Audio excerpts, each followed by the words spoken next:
Bonjour à tous et bienvenue sur Africa Baby, la chaîne qui explore les enjeux politiques, sociaux et économiques de notre cher continent africain. Aujourd'hui, nous allons parler d'une question cruciale pour le Togo, mais aussi pour tout le continent. Quelle opportunité l'allocution du président Joe Biden à l'ONU représente-t-elle pour notre pays?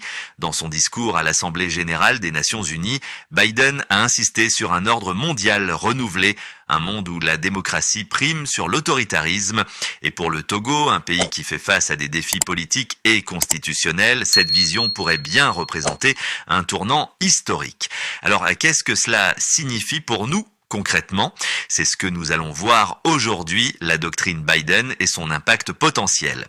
Dans son discours, Biden a déclaré, et je cite, « Il y a des choses encore plus importantes que de rester au pouvoir », une phrase puissante qui pourrait bien faire écho au contexte politique togolais où les présidents semblent s'accrocher au pouvoir pendant des décennies.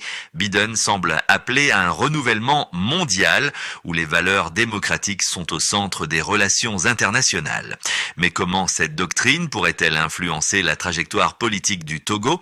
Le Togo est depuis longtemps dirigé par la même famille, d'abord par le président Gnassingbé et Eyadema, puis son fils Faure Gnassingbé.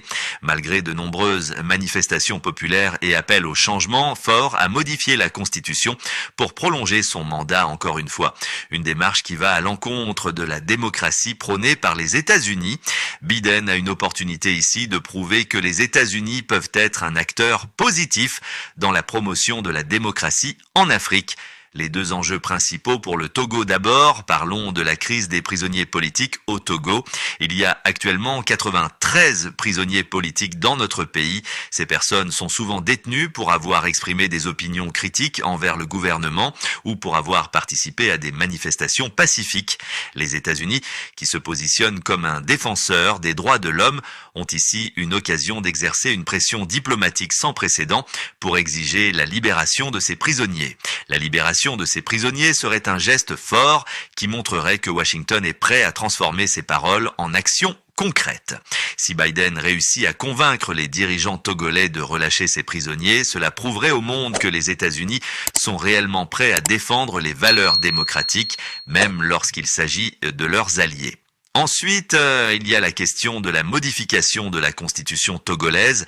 Comme je l'ai mentionné, Faure Gnassingbé a modifié la constitution pour rester au pouvoir, une pratique que nous avons malheureusement trop vue sur le continent africain. Cette modification est un affront direct aux principes démocratiques et elle offre une plateforme idéale aux États-Unis pour intervenir et promouvoir un véritable état de droit.